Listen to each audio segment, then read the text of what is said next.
Hi class, in this video we will be reviewing your Week 3 assignment 7.1T, Documenting Vital Signs for a Clinical Encounter. So to get into the assignment, we're going to click on the green puzzle piece. This will take you to the blue hyperlink to open up your ebook. So let's click on that. Remember to use Google Chrome if you're having problems opening your assignment. Now this opens up the assignment start page. So let's verify that we're on the correct assignment, 7.1, Documenting Vital Signs for a Clinical Encounter, and that it's ready. Let's click on Start to enter the assignment. We're going to go ahead and close this tour getting started, but if you want to reopen it, you can go up to this hamburger menu here, and you have the option of doing so. In this assignment, we're going to record patient vital signs in the EMR, and we're going to create a growth chart. So let's go ahead and begin. The first thing we want to do is read the instructions here. So an established patient, Martin Berger, has been checked in and his information has been updated. He will now be brought in from the waiting room to the clinical back office and prepared to see the provider by obtaining his height, weight, and vital signs. To begin, let's go to Patient Client in the top menu and select Patients under that. So let's go up here to the top menu, go under Patient Clients, and then we're going to select Patients. The next step is search for the patient by the last name, Berger. So let's go into the search box, type in Berger, click on the search button here, and Martin Berger comes up. The next step says select the patient from the list. And go ahead and select Martin Berger. Step 3, now select the 6-5 encounter from the Select Past Encounters dropdown. So let's look for the dropdown here. So here on the right-hand side, select select past encounters. It's a drop down, so let's click on the drop down, and there's 6-5.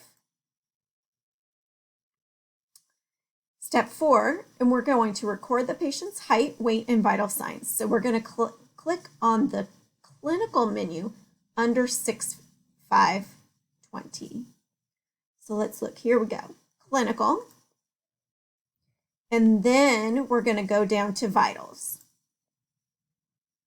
So the vitals tab opens up. So what we want to do here on step 5 is we're going to fill in the vitals recorded using the information provided below. So here's the vital information we need to put in. So we're going to put in weight, which is 115 pounds. And what you can do is after you type in 115, if you hit the tab button, it'll automatically go to the next field. And if you're correct, you will see a green check mark here. If you're incorrect, so let's say I put in 110, it'll give me a red X. So let me go back because it says 115. Our height is 52 inches, so I'm going to put 52 here. It's automatically going to default in inches and then convert it here to centimeters. Your systolic measurement is 120. Click in tab, your diastolic is over 80. And the pulse is 80. Respiration is 20. Temperature is 101. Temperature location, they took the temperature from the forehead. We're going to click on the drop down, select forehead. Oxygen saturation is 96%.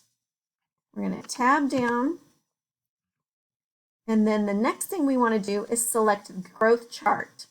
Look down here. So you see two different growth charts here. One is a PDF and one is an HTML. The directions say to select the growth chart PDF. So let's go down here and select PDF. That opens up the growth chart. So the next step, Step 6 instructions say to observe the patient's growth chart to see if the growth chart is within the expected normal. Once you're finished, you can go ahead and click the growth chart. Go ahead and click. Now we want to save the form, so go ahead and click Save.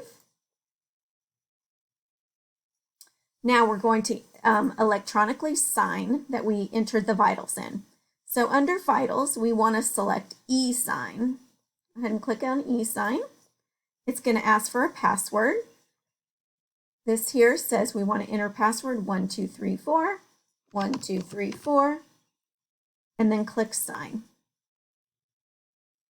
And then we want to close the 6-5 encounter. So how do we do that? We just go up here. Since we've already e-signed it, we go up here and click on the X button. And then our box comes up that says we've completed this activity. Click on OK. And then it's saved successfully. And we click OK. Great job. Now we finished your 7.1T assignment.